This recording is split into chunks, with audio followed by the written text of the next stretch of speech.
मेरा अपना personal opinion है कि हम खवातीन, हम औरतें, हम माएँ, हम बीवियां, हम एक्टिंग करने में बड़े स्मार्ट होते। मैं इसको एक्सप्लेन कर दूं, अगर मैं बहुत पेन में हूँ, तकलीफ में हूँ, प्रॉब्लम में हूँ, और अगर मामा या पेरेंट्स से किसी के कॉल आई है, तो द मोमेंट एक स्विच ऑन होगा और मैं इतनी एक्टिंग और इतनी स्मार्टनेस के साथ एक बिहेव करूंगी, किसी के फरिश्तों को भी ना पता चले कि मेरे साथ कोई प्रॉब्लम है।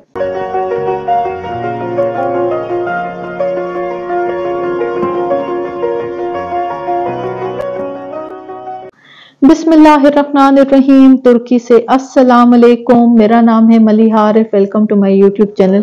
व्यूअर्स, मैंने प्रीवियस वीडियो में आप लोगों के साथ शेयर किया था कि मैं ऑटिज्म सीरीज अपनी स्टार्ट कर रही हूँ। आप लोगों ने थंबनेल पे टॉपिक देख लिया होगा।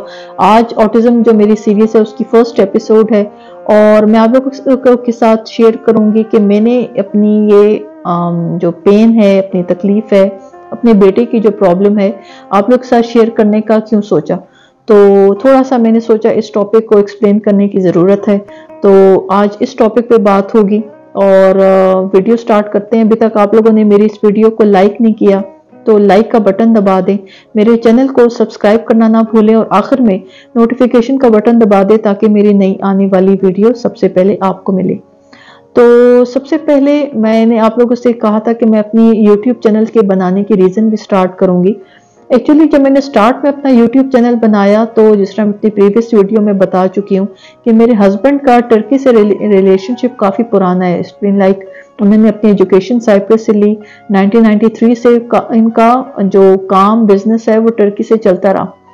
तो हस्बैंड्स की वजह से मैंने टर्की के बारे में बहुत कुछ सीखा। जब मैं 6-7 साल पहले की बात कर रही हूँ, 6 साल, जब मैं यहाँ आई तो जब लोगों से मैं सुनती थी कि कितनी गलत इंफॉर्मेशन लोगों को मिल रही है, बिकॉज कुछ थोड़ी बहुत इंफॉर्मेशन न्यूज़ या लोगों या आई थिंक उस टाइम इतना यूट्यूब चैनल नहीं थे जो टर्की के बारे में बात करते हो। तो मुझे था कि जब मैं उस टाइम टर्किश लैंग्वेज भी जब सीख रही थी तो मुझे था कि मैं क्यों ना इन टॉपिक पे बात करूं। और बस वो इस तरह था कि यूट्यूब बोलने का शौक हमेशा से था, बहुत ज़्यादा बोलने का शौक था, बात करने का, अपना पॉइंट ऑफ व्यू शेयर करने का। तो एक तरह से ये जो जर्नी था यूट्यूब चैनल बनाने का ये इस तरह स्टार्ट हुआ। मेरी जो प्रीवियस पुरानी वीडियोस हैं जो मैंने चैनल बनाया तो वो सब टर्की के बारे में थी, मैं टर्की के बारे में बात करती थी। उस यूट्यूब चैनल के स्टार्ट होने के कुछ अरसे बाद ही मेरा व्हाट्सएप ग्रुप हमारा बन गया था। मैं अपनी प्रीवियस वीडियोस पे एक्सप्लेन कर चुकी हूँ। मेरा और मेरे हस्बैंड का यहाँ टर्की में व्हाट्सएप ग्रुप है। हम लोग यहाँ पे जो उर्दू स्पीकिंग कम्युनिटी है, इंडिया, पाकिस्तान, डिफरेंट कंट्रीज में जो पाकिस्तानी उर्दू स्पीकिंग कम्युनिटी रहती है, हम उनको हेल्प और गाइड करते हैं। इस गाइडेंस के कोई चार्जेस नहीं होते, बट ज़्यादा एक्सपीरियंस की वजह से, ज़्यादा एक्सपोजर की वजह से हस्बैंड और मुझे थोड़ा सा आइडिया है यहाँ की चीज़ों का।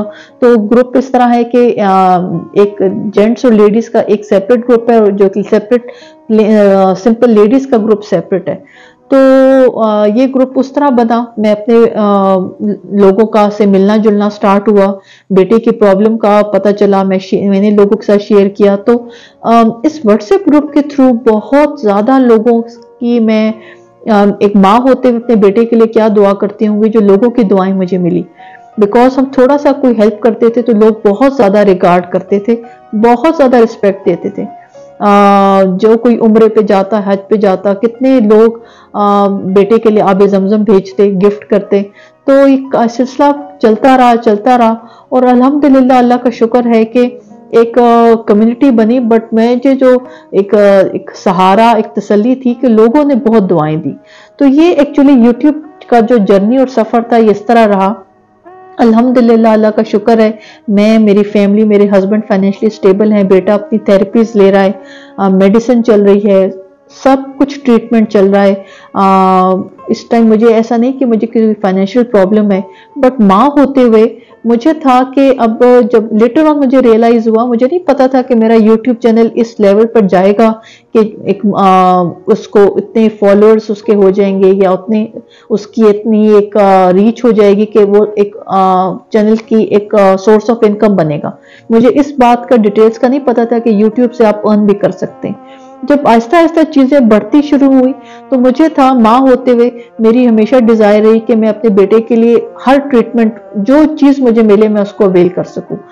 कनाडा में, अमेरिका में, ऑस्ट्रेलिया में अगर स्टेम सेल ट्रीटमेंट का सुना तो there are number of things जहां मैं बेटे के रिगार्डिंग था, जो जो सिचुएशंस रही, तो मुझे था कि मैं इतनी फाइनेंशियली एक वेल इक्विप्ड रहूं कि अगर मुझे कभी खुद पे अपने ओन पे कोई डिसीजन लेना हो तो मैं ले सकूं। तो ये सारा जो यूट्यूब चैनल का प्रोसेस था, ये चीजें मैं क्यों यूट्यूब वीडियोस बनाती हूँ, अल्हम्दुलिल्लाह, अल्लाह का शुक्र, अब ये काइंड ऑफ हॉबी भी बन चुकी है। मुझे खुद मजा आता है लोगों से इंटरेक्ट करके, और फिर चीजों के पर्सपेक्टिव और एंगल प्रायोरिटीज चेंज होती गई कि अगर पैसे ही अर्न करने यूट्यूब से तो क्यों ना हम लोग एक डिफरेंट एंगल देखें, बजाय इसके कि सब ही एक दौड़ में दौड़ रहे हैं तो मैं उस तरफ दौड़ना शुरू हो जाऊं जो आजकल फैमिली व्लॉगिंग और जिस तरह के कंटेंट बन रहा है। सो ये सारा ओवरऑल जर्नी था। मेरे लिए इस टॉपिक पे बात करना बिल्कुल भी आसान नहीं था। मैं अगर अपनी पर्सनैलिटी थोड़ी सी शेयर करूं तो मैं हमेशा बहुत ज्यादा एक चीज को अपने अंदर बंद करके कवर करके रखा है। फैमिली में, पेरेंट्स में, लोगों में, फ्रेंड्स में ये इमेज ना जाए कि मुझे कभी कोई तकलीफ होती है या कभी कोई मुझे कोई प्रॉब्लम होती है। एवरी टाइम देयर वाज कि सबको मैसेज ये जाना चाहिए कि मलिहा बहुत स्ट्रांग और बहुत मजबूत है और उसको तो कभी कुछ होता ही नहीं है, उसको तो कभी कोई तकलीफ नहीं होती। तो मैंने हमेशा अपने अंदर चीजों को बहुत स्ट्रांग, बहुत मजबूत रखा है। इवन इस हद तक कि मैं इस बात को भी एक तरह से मायूब समझती थी कि मैं किसी को क्यों कहूं कि, या क्यों कहा जाए किसी को कि मेरे लिए दुआ करो, अगला बंदा सोचेगा कि क्या मलिहा को कोई प्रॉब्लम है या मलिहा को कोई तकलीफ है। तो इस हद तक मैंने कभी चीजें किसी को पता लगने नहीं दी। इस बात को औरतें, खवातीन ये परसीव कर लेंगे कि ओ माय गॉड कि मुझे कोई बहुत बड़ी कोई पर्सनल लेवल पे कोई प्रॉब्लम्स है। अल्हम्दुलिल्लाह, अल्लाह का बहुत शुक्र है, कोई प्रॉब्लम तकलीफ नहीं। बट जिस तरह मैं बार बार कहती रहती हूँ कि हर किसी की लाइफ का एक मिसिंग पजल, एक मिसिंग पीस होता है। मेरी लाइफ का जो बेटे की हेल्थ है वो एक मिसिंग पजल है। तो मैंने लाइफ में कभी किसी को नहीं पता लगने दिया। और फिर जब आहिस्ता आहिस्ता चीजें थोड़ी सी वर्स होना शुरू हुई तो पिछले ही कुछ अरसे पहले की बात है कि फ्रेंड थी, उन्होंने कहा कि जब मैं बार बार अपने व्हाट्सएप ग्रुप में शब मेराज या रमजान या शब कदर या इस तरह की जो सिचुएशंस होती हैं, मैं अगर सब ग्रुप मेंबर से कहती हूँ व्हाट्सएप पे कि मेरे बेटे के लिए दुआ करें, तो मुझे ये नहीं कहना चाहिए, अच्छा नहीं लगता। मैं उस एंगल को अंडरस्टैंड करती हूँ या किया मैंने कि वो किस पॉइंट से, किस एंगल से बात कर रही थी कि अगला बंदा सोचता होगा कि ये क्या बार बार मलिहा दुआओं के लिए कह देती है मलिहा आरिफ। बट मैं उस लेवल पर आकर पहुंची कि मुझे ये भी नहीं फर्क पड़ता कि लोग मेरे बारे में क्या सोचते, मुझे सिर्फ दुआ चाहिए, क्या पता मुझ माँ की नहीं किसी और की दुआ लग जाए। तो मैंने चीजों को अपने अंदर इतना कवर करके रखा, छुपा के रखा कि मेरे पेरेंट्स को भी नहीं, शायद आई थिंक सो, मैं ये बात अक्सर फील करती हूँ। और मेरा अपना पर्सनल ओपिनियन है कि हम खवातीन, हम औरतें, हम माएँ, हम बीवियां, हम एक्टिंग करने में बड़े स्मार्ट होते। मैं इसको एक्सप्लेन कर दूं, अगर मैं बहुत पेन में हूँ, तकलीफ में हूँ, प्रॉब्लम में हूँ, और अगर मामा या पेरेंट्स से किसी के कॉल आई है तो द मोमेंट एक स्विच ऑन होगा और मैं इतनी एक्टिंग और इतनी स्मार्टनेस के साथ एक बिहेव करूंगी, किसी के फरिश्तों को भी ना पता चले कि मेरे साथ कोई प्रॉब्लम है।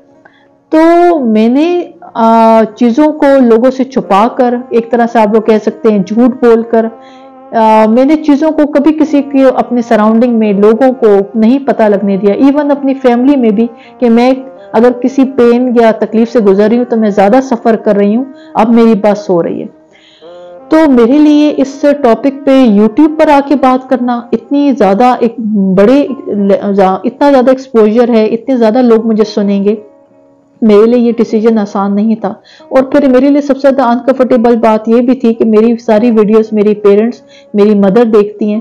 तो मेरी वीडियोस मैं जब बेटे के रिगार्डिंग बात करती हूँ तो I will try my level best कि मैं बड़ा कंपोज होकर बात करूं, मैं इमोशनल ना हूं। बट जब इमोशनल होंगी तो वो तो फिर मदर कहेंगी कि तुमने तो मुझे नहीं पता लगने दिया कि तुम्हारे साथ ये सिचुएशन थी। सो ये सारा मेरे लिए डिसीजन आसान नहीं था। बट मैं उन सब मदर्स से इंटरेक्शन है मेरा, मुझे कांटेक्ट करते हैं लोग के मदर्स करती हैं स्पेशली पाकिस्तान से कि हमें लगता है कि हमारे बेटे या बेटी के साथ ये प्रॉब्लम है, पर अभी तक हमने अपने हस्बैंड को भी नहीं बताया। तो अब बताएं हम क्या करें। अगर आप YouTube पर जाके सर्च करें ऑटिज्म, तो आपको इंग्लिश पे वीडियोस आ जाएंगी।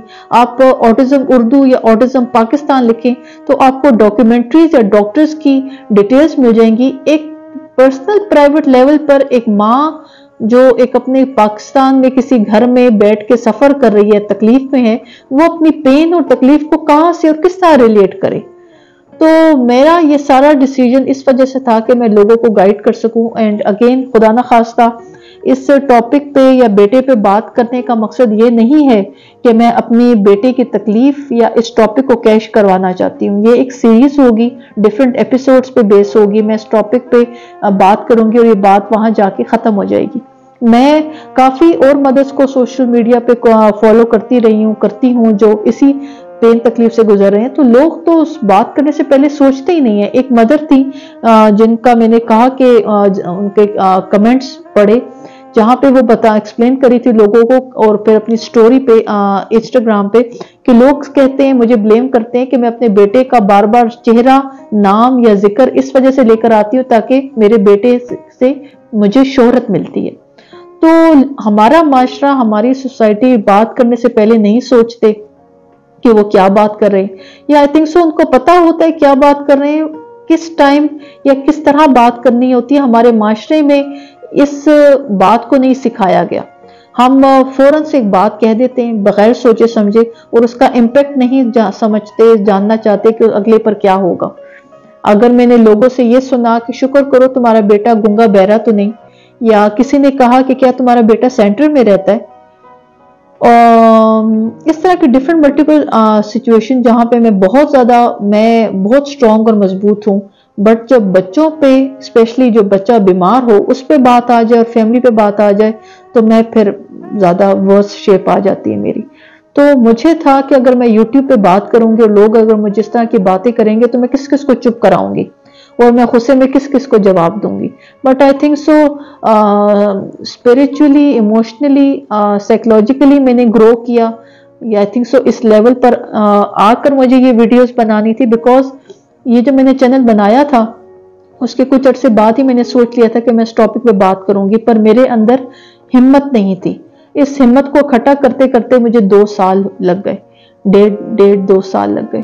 तो अपनी ऑडियंस से ये शेयर करना था कि अगर आप में से कोई मेरी वीडियोस देखता है, अगर कुछ पॉइंट्स पे आप लोग को लगे कि आप मेरी पेन या तकलीफ या मेरी स्टोरी के साथ रिलेट कर पा रहे हैं, तो खुदा रहा अपने कमेंट्स में मुझे तर्स और हमदर्दी मत भेजिएगा, मुझे बेचारी ना समझे।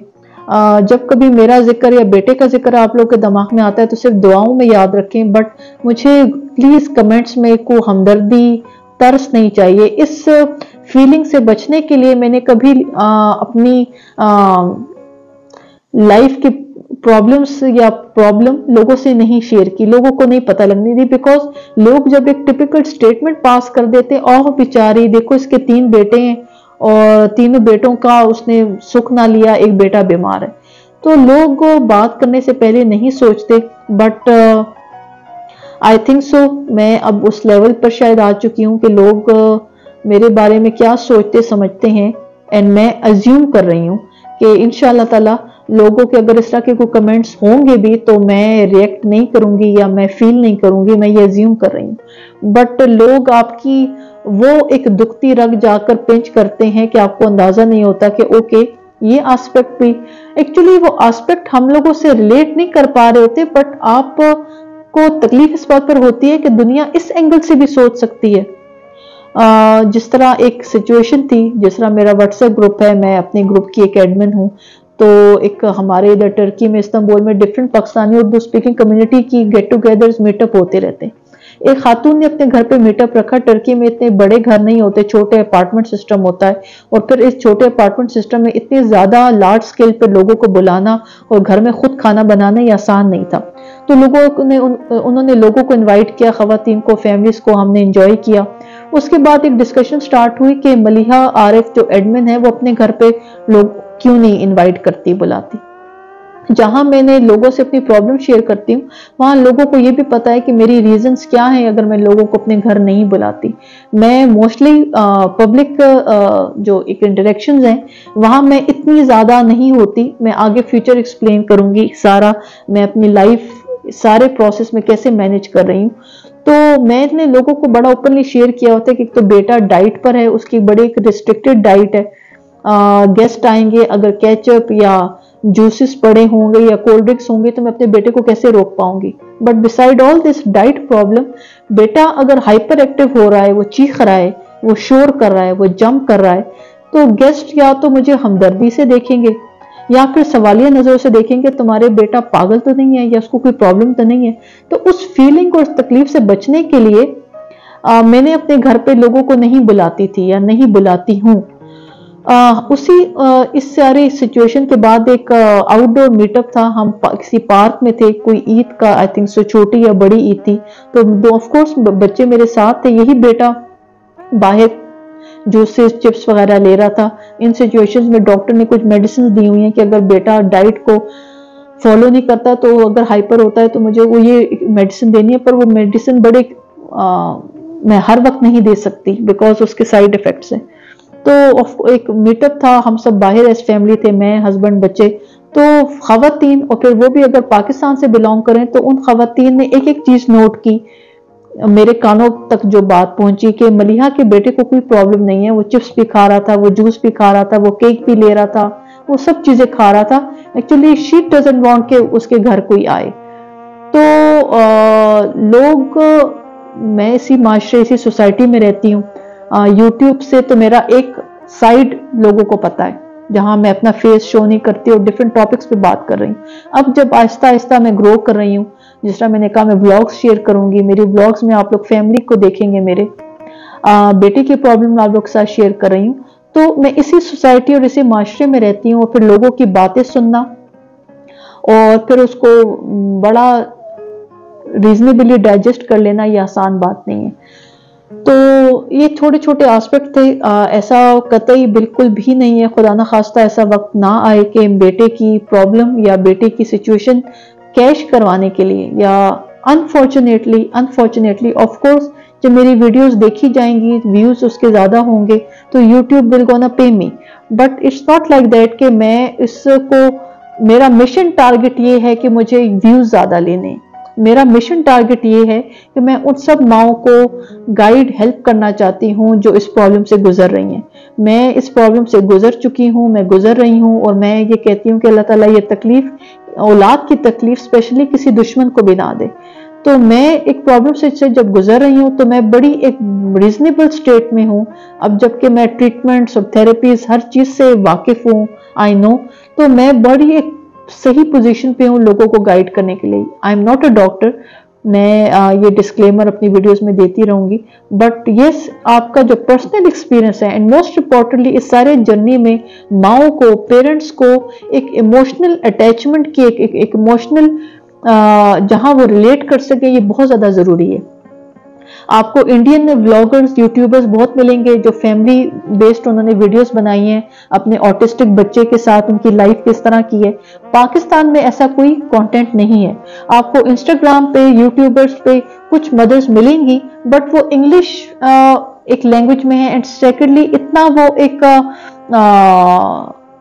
फॉर्मल एक मैसेज है कि नॉर्मल एक माँ अगर पाकिस्तान में किसी घर में बैठी है, अपने बेटे या बेटी की तकलीफ देख रही है, तो वो कैसे रिलेट करे अपने आप को, कैसे वो अपने दिल को एक सहारा दे।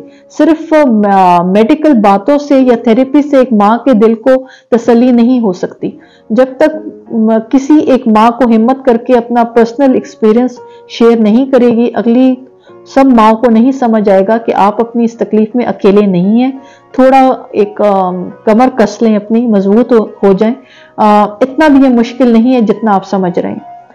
तो ये मेरी आज जो मेरी ऑटिज्म सीरीज है उसकी फर्स्ट एपिसोड थी। आप लोगों से मैंने बात की कि मैं ये डिसीजन क्यों लिया, क्यों सोचा कि मैं अपनी ये इस लाइफ की जो एक तकलीफ है, ये पेन है, अपनी सब लोगों से, ऑडियंस से शेयर करूं। तो आई होप मेरी रीजंस आप लोग को समझ आ गई होंगी। मोस्ट इंपॉर्टेंटली आप लोगों ने अंडरस्टैंड की होंगी। तो ये मेरी तरफ सिचुएशन है। रात का टाइम है, बच्चे सो चुके हैं, हस्बैंड किसी काम से बाहर गए हैं और मैंने सोचा कि टाइम पे इस वीडियो को बना लूं।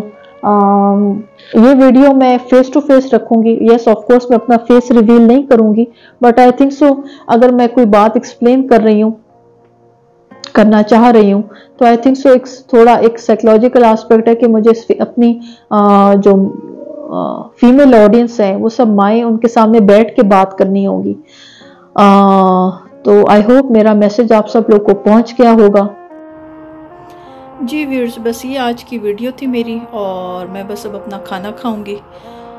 वीकेंड है तो अपने लिए ये मैं रेडीमेड पिज़्ज़ा ले आई थी। ये इसका मैं पैकेट दिखाती हूँ, ये टर्किश ब्रांड है। तो टर्किश लैंग्वेज में लिखा है।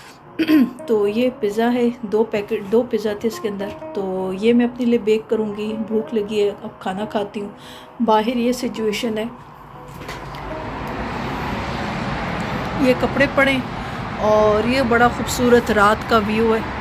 जी व्यूअर्स, मैं अपनी आज की वीडियो यहाँ पे एंड करती हूँ। एंड मेरी दुआ है कि मेरी जो ये सीरीज़ है, ये जो मेरी ख्वाहिश है कि हर किसी को इसका बेनिफिट हो, तो उम्मीद है कि आप लोगों को इससे काफ़ी फ़ायदा होगा। मेरी आज की वीडियो आप लोगों को पसंद आई हो, please don't forget to give the thumbs up, do subscribe my channel and share my content with your friends and family.